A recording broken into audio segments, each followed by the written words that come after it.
we were about 3 hours from a vote on a CR that would have failed us all. And it took some really strong effort from a few that are usually the best friend of the speaker. G.T. Thompson, John Bozeman were huge champions as well out of state. But that's what did it. But what pushed those folks was they were getting the phone calls from all of us and saw it, felt it, and knew it had to be done. So.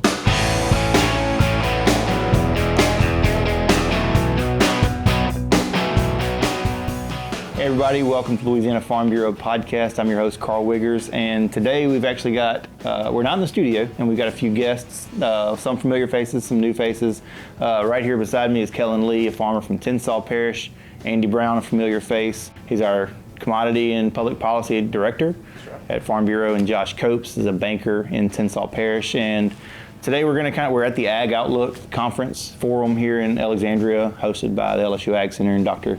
Michael Deliberto, and we're kind of talking about the Ag Outlook a little bit. We've been just chatting here at the table, and with recent prices and markets are looking decent. Kellon said it's a little bit better than it would have been a week ago had we filmed this. But Kellon, what are you growing in Tensas Parish? I know you grow a few crops, right? Yeah. It's my dad and my brother and I farm together. We farm a little corn, soybeans, and cotton, some rice year in and year out, depending on the price. But that's our main focus, mostly corn. Mostly corn? Yep. Corn heavy, and you're not just a slimy old banker. You have a portfolio that's commercial and ag, right? Yes, we're heavy ag, but heavy commercial too. So we're a community bank, so we're there to serve whatever community needs are. So. Got you. That's Tensas State Bank, right? Tensas State Bank, yes. Yeah, and done a little farming, a little research. I was about to say, do you have some farming? I got a small farm. Me and my brother farm together. It's about 750 acres. So we're in it with everybody. What's on that 750 acres? Is it corn? Primarily corn and soybeans. Got you. We haven't ventured too far out of that. That's what my family grows as well. Well, Andy, let's kind of start this conversation with, I say this every time we talk about farm policy. I feel like we've talked Farm Bill for years now. We still don't have a new Farm Bill. That's right. Another extension happened. Let's cut to the chase, right? Cut to the headline there. Extended Farm Bill back in January, or back in December, the CR.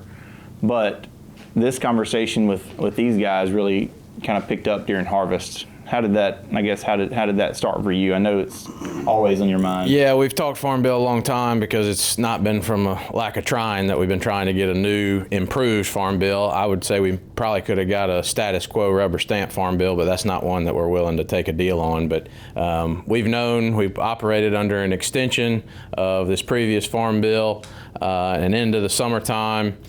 There was hope that we could get one. It was going to sunset again with this one-year extension in September, but we knew the political tides didn't really have. D.C. needs a whole lot of pressure to do anything these days, and just didn't see that with the election coming up. So we were already concerned, knew that reference prices, knew that the safety net that the Farm Bill provides was inadequate, and then we knew that commodity prices were down and costs were through the roof, and we've been living in that environment for a little while now.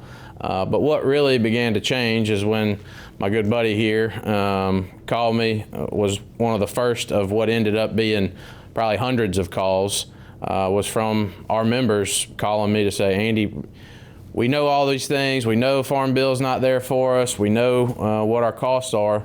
But unlike the previous couple of years, I've got a really good crop. Some of them were saying, record crops on their farm, or at least better than what they shoot for on the conservative balance sheet with their banker. And when they call and say that, I think it was this guy right here that used the term, we need to sound the alarm. So that was... Yeah, it was pretty tough, but I mean, the realization of it was when we were really diving off into this crop in August, and seriously cutting some phenomenal yields, and thank goodness, we were very fortunate this crop, because we were coming out of 22 and 23, we had suffered some weather issues and some bad crops due to other things that we couldn't deal with already. 23, we were looking at bad commodity prices, and then go into 24, going into this crop with low commodity prices, margins were non-existent, and then did everything we could get to the end right here, and stars were aligning, and which is what we needed to happen to help with some of the problems that we've had for a couple of crops coming into this one. And here we are with the commodity prices down as bad as I've ever seen them, certainly, and my dad as well. And riding the combine, cutting this corn crop, looking at a great bean crop, weather's great, and doing the turn row math, as my dad calls it.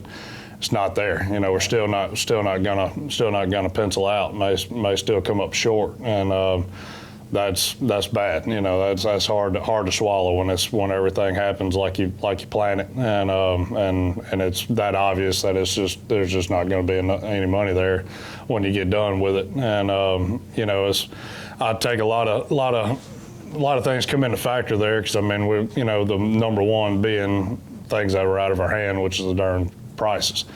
But past that is our input cost. If we weren't having to spend so much money to raise these crops, to harvest these crops, to have the equipment it takes to do what we're doing today on the scale that we're doing it, if it wasn't for that going up so much in the past 4, 5, 6 years, it wouldn't be as harmful when you sitting there with a crop like we had. Probably would have had a little bit more elbow room, but we've taken some blows from inflation, we've taken some blows from weather, we've taken it from every direction possible, and nothing's pointing our direction on that. Yeah, and one of the things about farming is it's cyclical. Prices are cyclical. Input prices have been steady, it seems, but you don't make that bumper crop every year. You would like to, you do all you can, but sometimes you're hit with drought, sometimes you're hit with too much rain in August, and I know you've been there. So when you do grow that crop and the stars align, as you said, money aside, it's probably pretty demoralizing to cut that crop and be like, man, these yields look amazing, these quality of these beans are incredible. I'll tell you, the conversation, I don't know how many times last fall was why are we doing this? If we can make this crop as good as we can make it, we've ever made it. And some of, like my generation, those some of the guys that have never made this crop since we've been farming, and we're not going to have anything to show for it. And then kind of makes you sit back and look around and wonder what we're doing, and that's pretty tough to think about. Well, that's when guys like Josh really become more important, to know your banker and have a relationship, because Kellon and I have been in a lot of meetings over the last 3 years for those things he said. It was rotten beans in 22, it was drought in 23, and every step of the way, those bankers do the math, know those things you just described about bumper years versus down years, how often you expect or hope that those come around, and hedge for that and try to financially make all that work. But kind of running out of rope on making it work, aren't you? Got to turn a blind eye every once in a while. Yeah. You got a lot of tools at your disposal as a banker. Like, what have y'all exhausted all of those at this point? With ag economy like it is. Yes, there's been a lot of balance sheet erosion in terms of equity. There's been a lot of loss of capital. People had in accounts that are just trying to cover losses. And one of my friends said on the combine, he said, I can't believe I'm this depressed driving the combine, cutting the yields that we're cutting, knowing that we're probably not going to pay out. And, so it's not the farmer's fault in terms of things, but, as bankers, we're trying to manage it the best we can. And I don't know if this time maybe to bring this up into light with the win on the money that the assistance that we're going to get. That is helping us, 22, 23, from the flood in August and September for bad beans until 23 we got to drought. That was devastating. So we're seeing 2 years pretty much of just either yields were there but no money for the beans, or no yield and the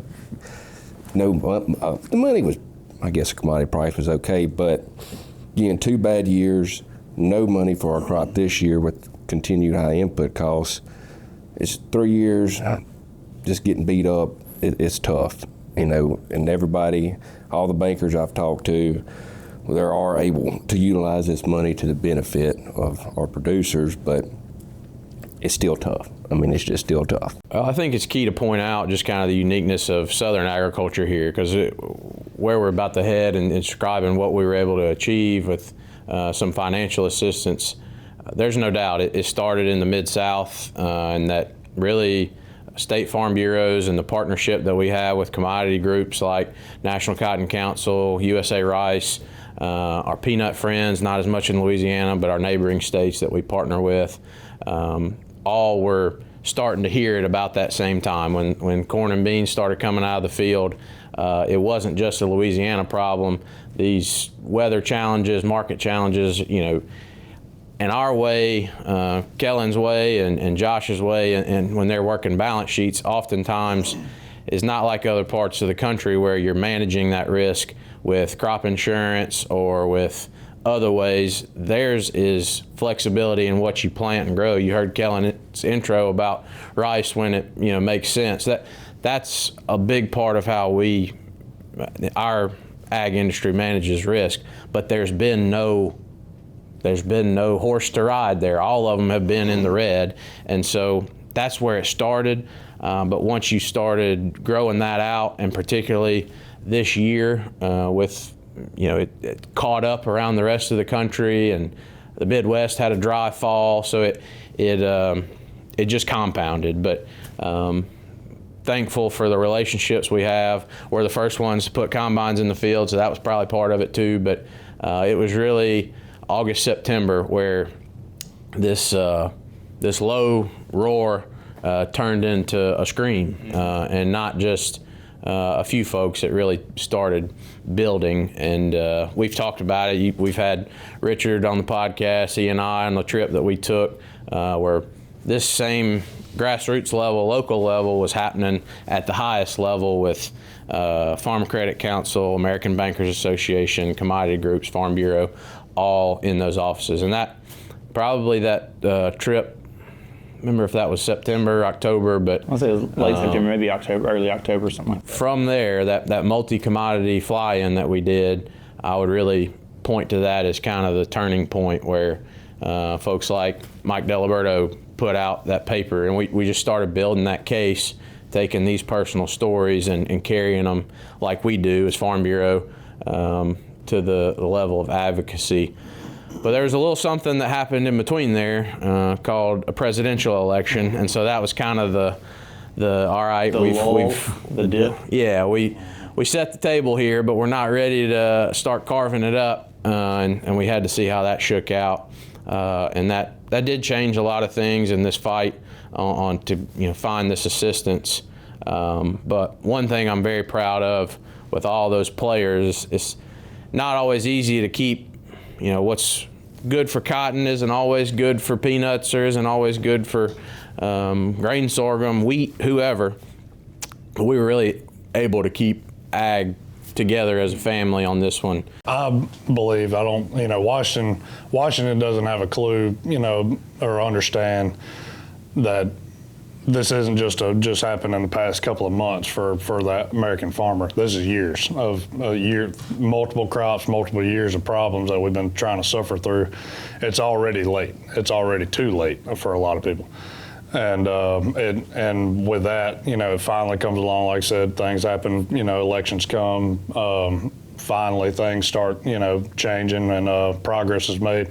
Only reason it happens because of people like this guy, and it was a big deal. It was a big push there toward the end, and it would not have happened if it wasn't for all that unification. But them taking the message of how it's already late, and this is already not enough for what's been done. What's been suffered through for 3 crops in a row. Getting it done, getting it there to the finish line was huge, and now I think we're sitting in a spot where we can't let them forget that it's already late, and it's already behind, and it's already not anywhere in the realm of what's happened, as far as percentage-wise of what losses American farmers suffered across the board. We're Louisiana farmers, but we're all rowing the same boat. And this is widespread. This affects everybody, and it's not just the American farmer that it affects. It's a tractor salesman sitting there that we can't afford to buy something from. Can't trying to figure out how we're going to buy the fertilizer and the seed that we've got to figure out how to buy this going into this crop. Those guys have families. It's a community, the school, and it's every small community in this country is suffering because of what's happened the past 3 crops. I would imagine that at Tensas State Bank, you said you do ag and commercial. In a community like y'all's, in a region like that, I don't think your commercial portfolio is booming. When your ag is suffering, it goes hand in hand, doesn't it? Yeah, ag is so vital to our small communities, and like Kellon was saying, it's just a trickle-down effect. When the ag's bad, everything's bad. It just walks its way down.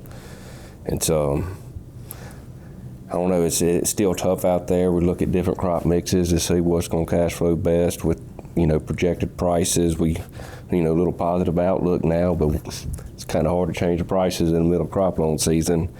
We'll just keep factoring things in, looking at them, and hope for the best. And hope that's what I was about to ask you too. I mean, you and I, you're not my crop loan lender, but we're good friends and can share a lot of notes. Sitting here now, if you with folks that showing no cash flow, or certainly showing a loss out of last year. In particular, one thing I've kind of been looking at or listened to, compared to myself, a lot of these farmers don't own any land or don't have a lot of, something equity-wise to lean on, so, talking about some farmers that are 100%, rented land. What's your tricks, and what are y'all seeing to try to maneuver some of that stuff going into 25?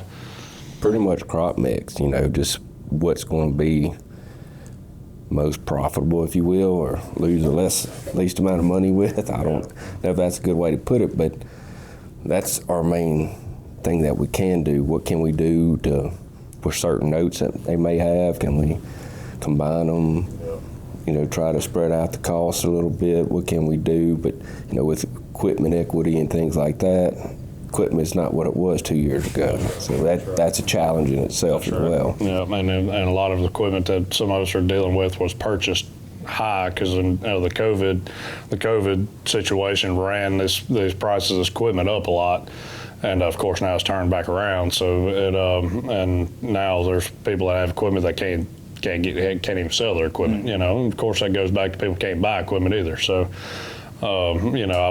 past 3 or 4 weeks, a lot of the conversation's been based around the equipment. We know seed costs are high. We know fertilizer's high. Fertilizer's volatile, kind of like our commodities. It's going to go and come.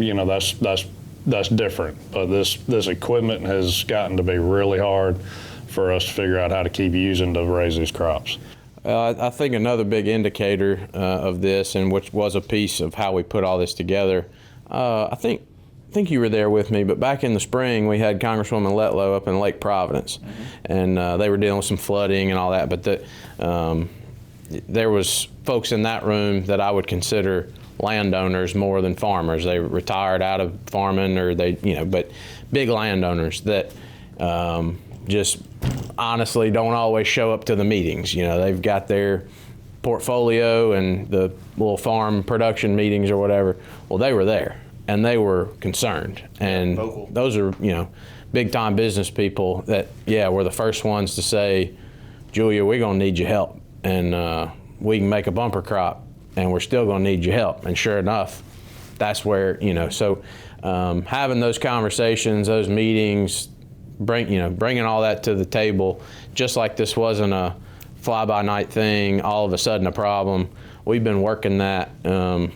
Quite a while, because it's the reality of what we've seen. But good old DC, we can do all that work we want, but it came down to really about a 2-week run right before Christmas. That was quite the 2 weeks for me. I was going to ask y'all about that. So you're probably in a hunting stand. You probably were too, deer hunting, maybe duck hunting some. I don't know. I wanted to be, but I was not. I think you probably had the busiest December since you've been working at Louisiana Farm Bureau. I know it was busier for us than usual because our communications team was helping, trying to get that message out and blowing everybody's emails up. So sorry, but thank you for letting us do that. But it was a busy few weeks there leading up to Christmas, like for you. I think just like I got this guy's call in August, it was November when I kind of started turning that back around. Like, I've sounded the little alarm that Andy Brown can ring. We need to sound all the alarms, and that's where voter voice, y'all's work came into play, and probably a more coordinated campaign effort. And that's not because other things haven't been crucial for our membership, but to the level that we had to go, literally to the President of the United States to try to get influence here, it was a different level of advocacy that we needed to do, and thankfully our members responded. We certainly always are hoping for more response, and we leverage this to try to do recruitment and all those things we do as an organization, but ultimately 4,000, almost 5,000 emails sent just to our delegation, plus the personal calls. We were reaching out to just business people in the community that care about agriculture, trying to get their voice heard, just anybody that cared about rural Louisiana, and that ultimately, I believe, is what made a big impact. Yeah, having an organized central point of voice, that y'all were able to set up, even on social media, having some snapshots of just a few facts or a general, direction of what the message is, being able to, if I just get on my social media page and I type something up and I send it out there, it's going to see a few hundred people. But what y'all are able to put together that we can all share and we can all send the same exact message, that was a really big deal. Well, you were quick to give Andy credit, and Andy, I love you, and I know you deserve credit, but I know he wants to say this, and I'm going to say it before he can. But Andy and Louisiana Farm Bureau is only as strong as the people that answer that call and send those messages, and our members, our grassroots leadership, and that's you guys. So I'm going to say really quickly, thank y'all.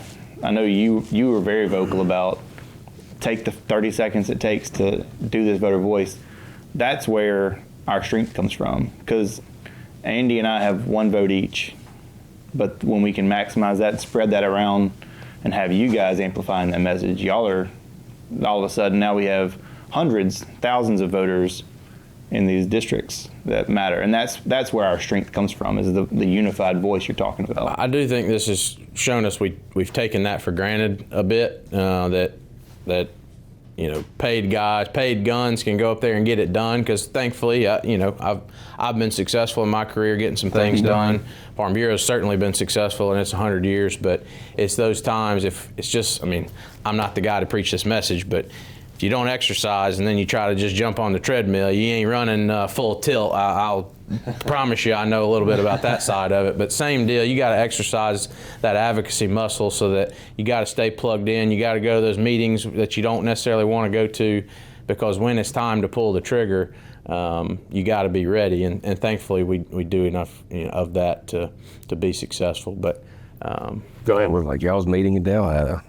Everybody's thinking we need something. There was talk and a little chatter, but until I went to Delhi to that meeting, then I was like, we can do something, and brought those flyers, and guys were like, yeah, send it to me, give it to me. I'll do whatever it takes. Everybody came together. Yeah. But it's like little local meetings, things like that, getting the word out there, because I ain't gonna lie, I'm not on social media. I never have been, and there's a lot of older guys that are on that are still heavily involved that can help things out. Sure. Well, that's the management of it, and that. So just jumping kind of into this timeline, when that little table came out that had the projected Farm Act rates, I've never seen something. You just think how many group messages you probably have on your phone. Yeah. Even those old guys that don't have social media probably have a few group messages on their phone. You haven't seen a viral video go around as fast as that did. Yeah. It was wildfire. Wildfire. The rumor mill and the coffee shop talk of how, oh yeah, this is a sure thing. It would be great if we could get more. And I'm every call I'm getting, I'm like, oh, this is not a sure thing. Get on voter voice. We got, we were far, far, far from the finish line. And like most things, this was not one where we padded the numbers to we're going to negotiate high and walk it back. I mean, Trent Kelly, Julia Letlow, that was the numbers. Like that was 60% of the projected figured loss. It was a conservative number. They're both conservative members that wanted to do right, by the taxpayer. So that was, 60% of your losses. I can't operate my life off of 60% of my income. Mm-hmm. So that was the need. But the political waves, the deals that Speaker Mike Johnson has to negotiate. I've said this a lot of these meetings. These guys have heard it. Probably the most unenviable job in the world. I mean, you're managing. You're not the top guy that can just do executive orders. You got to manage a whole host of grown-up children that all just want to slam the table and get what they want out of everything. Very, very, very difficult. But can't be more appreciative. And I'll say this. This is key to point out. We talk great about Congresswoman Letlow because she's great and she stands up for this area and statewide, our farmers. But the toughest ask that we've had to do in my career to date is to ask her to stand in the gap and try to turn the tables on the speaker, her next door neighbor and closest friend. And he understood that and she understood where she needed to be for her people. But he's trying to navigate 400 plus opinions. But we needed champions like her. And then about 20 of those 400 plus, known as the Freedom Caucus, we had a huge champion in Clay Higgins. That was the ag guy in that caucus. Louisiana, not even talking about Louisiana, nationwide, he stood up. He and a congressman out of Texas stood in that gap. So we had it on kind of the moderate side and the ultra-conservative side, and then had a leader in Mike Johnson and Steve Scalise to put it all together. So it took 3 or 4 tries with 3 or 4 different CRs.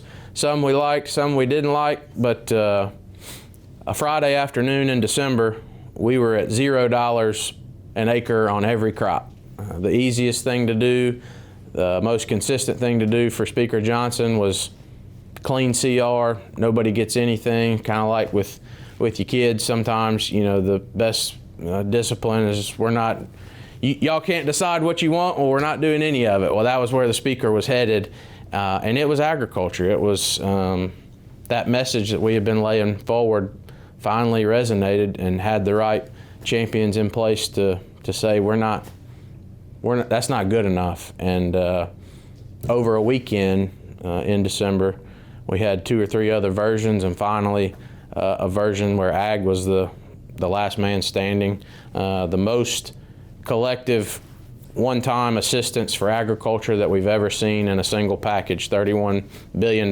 total.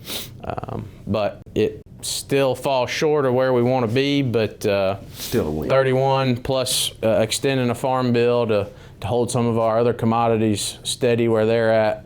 It was a huge victory for agriculture in a very tough time. Josh, what did you just say? Said it was still a win. Still a win. We'll take that. Andy, what does that mean for these guys? Like, $31 billion is not hitting their bank accounts, their bank lines of credit or whatever it is. Yeah, that's the calls that I'm getting now every day. That's why we're here. What Mike Deliberto has set up so well, and this conference is trying to figure out now how do we go play ball with that, and can we live to fight another day? It's quite the time to try to implement something when you're in between. Every day there's more agency political appointees that are done with their appointment, and in about a week all of them will be done. So we're in transition, but the good news is we're getting a Secretary of Ag scheduled to be confirmed quicker than we've done in a number of administrations. So the Trump administration looks ready to go. It's a very easy program to administer in terms of the economic assistance. So what I've been telling people is I hope you can count on this economic assistance around planning, and then the disaster portion hopefully around harvest. And These guys know better than me when bills come due, but we hope that timeline at least gets a crop in the field and then can maybe grease some things a little better come harvest, and hopefully a bumper crop and softening input prices and a little bit. We're looking for those little glimmers of hope. We've said a few times that things are looking up. I do want to point out nobody thinks that 4 1/4 on corn is just a world beater price, that everybody's going to go buy new trucks and lake houses and hunting camps off 4 1/4 corn. But when you knock down to the mat, it feels pretty good to get up. So a little glimmer of hope on some of these prices and some of these input costs definitely is a positive. Josh, what are the conversations like since this CR was passed and at Christmas? What are your conversations? How are they shifting with farmers that you're interacting with, or what are you hearing out in the banking world? Everybody's grateful but still concerned. It's definitely help. It's helping with carryovers, helping even improving cash flows. But we're still fighting 2 years or 3 years of bad crops and a lot of carryover. On good farmers, it's still tough. But anything that we get like this, a little positivity. Positivity breeds positivity, and that's what we need. This is a win. We're utilizing it as bankers. I talked to several other of my friends, and it's helping. So that's always a good thing. Got to keep our foot on the gas. That's all we can do at this point. Well, I do want to point out this is where we're really headed in terms of messaging, and I'm very, very bullish on this, that we know the Trump administration prioritizes trade, and that's the ultimate goal. Farm Bureau in D.C. trying to turn dials on farm policy. This guy doesn't want to farm for a PLC price, and this guy is not going to make money for the bank on a PLC price. That's supposed to be a floor. That's supposed to be a safety net. We talk a lot about that. We focus a lot because we're in a down time in the economy. But what we really need is to start competing with Brazil, to start selling more to China, to start selling more to other, find more trade agreements. We've heard zero of that for the last 4 years. This is, we work with whoever's elected, and there's been some good in the last 4 years, don't get me wrong, on other things, but trade has been a just non-existent conversation. And you look at our policy book, there's a whole lot more in it about trade than there is about reference prices. So that's where we want to head. That'll be ultimately what gets this really turned around, but it is, important to find those things to get us there. For me, I'm not taking an ag loan. I'm not planting any crops. More trade means prices should trend upward. Commodity prices. Is that how that the basic economics there? Supply and demand. That's what we hope. That's what we hope. If we can find more trade, more places to get our crops to get rid of this old crop. Yeah, not have so much carryover in the world, in the U.S. crop. Maybe we'll see some better price points, and if we can maybe get some weather and have another couple good crops in a row. That's when American farmers are going to be able to start getting back on their feet. But it's going to take. It's so hard to hedge right now too. In terms of looking at a commodity price, who wants to book $4.25 corn? Let's be honest. But we got to be maybe a little more aggressive than we have been. I know last year on my farm, I was scared to book. You're kind of hoping it ain't going to keep going down. You and but I talked just specifically about it a couple different times, and then we're mad at ourselves for not going ahead and selling some of that low $4 corn, because it ended up being with a 3 in front of it. How do you commit to something that is not enough just to prevent? Exactly. Ended up in a place that's even less, right? And so. And that's part of, I think, a problem too. You can't book something when you're going to lose. That's kind of where we still are with prices. Getting in that, y'all are professional gamblers, and I don't know how y'all do it. Easy on the profession. Well, y'all do that though, and it blows my mind. We do know this farm bill was extended a year, so we're back at it. We booked a trip to D.C. for February yesterday. So it doesn't stop, just like it doesn't stop for these guys. We're going to keep fighting for better days. But you asked, trade's certainly a big priority.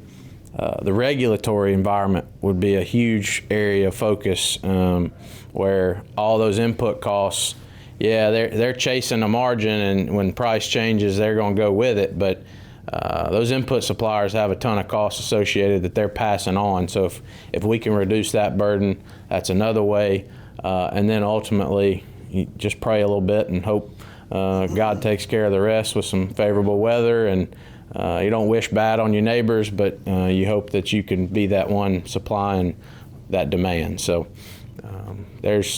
we know it swings. We hope we found bottom, but we have some areas we're going to try to fight for to get it to turn up. Well, we're at the Ag Outlook Forum here in Alexandria. What's your outlook, Kellon? I'll tell you, this morning, yesterday and this morning, there's a lot more light than we've seen, in the commodity world. Anyway, we're seeing a little uptick in the markets, and listening to Diliberto this morning talk and just kind of looking at some of his things. I wish we had some better news in the cotton world, but that's just going to take, just like he said, it's going to take better economics and more shirts and blue jeans being purchased in the world. And cotton's got a little ways to go, but corn looks good, and so I think just like he said, soybeans has a little room too this year. So maybe it's on the way. It's not quite as blue as it was a few weeks ago, I think. So that's we got to stay optimistic.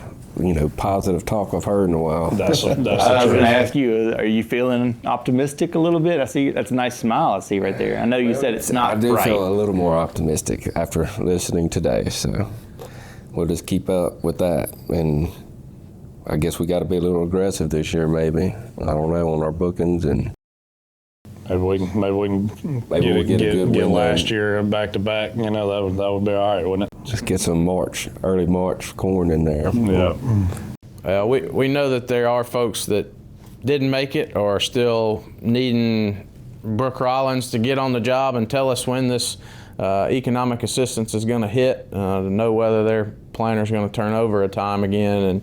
And but that's, at least we found some hope. At least we found a win, and I can't reiterate enough that we were about 3 hours from a vote on a CR that would have failed us all, and it took some really strong effort from a few that are usually the best friend of the speaker.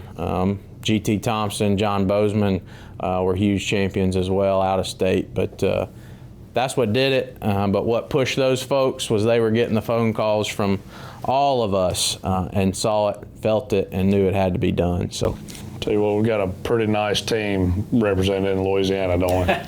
It's pretty impressive for the state that we represent. Yep, and it definitely made a difference. Well, I think we have a good team in our volunteer leaders and you guys that are on the ground, that are not only growing the crops that put food on my table and put clothes on our backs, but also are interacting with your neighbors and peers and helping get them engaged in what we do to make that voice of Louisiana stronger. So I really appreciate that. Josh, thanks for being on. Kellon, thanks y'all for being part of this. I know. Thank y'all. You're away from the farm, you're away from the hunting camp right now. It's time that you could be spending for yourself with your family. It's scary how fast these winters passes by nowadays, but I mean we're 4 weeks, 5 weeks out from potential, putting corn in the ground. Goodness and that just unbelievable. Got with equipment already. Yeah, so here we are. We're getting ready to do it again. Well, thank y'all for being on, Andy. Thanks for the insight and the crystal ball that you keep in the truck, I guess, because you're probably not in the office enough to look at it there at the office. But appreciate that. If you want to learn more about any of this stuff, we have articles, we have videos, we have no shortage of places to learn more about the stories Kellon's telling, or the podcast Andy referenced, and we can share that with you. We'll put those in the show notes. If you want to learn more about Louisiana Farm Bureau, you can find that there as well. We want you to be engaged, want you to be a part of what we're doing here at Louisiana Farm Bureau and supporting the folks that are putting food on our table. So thank y'all for being on the podcast. Thank you for listening. We'll see you again right here next time on the Louisiana Farm Bureau podcast.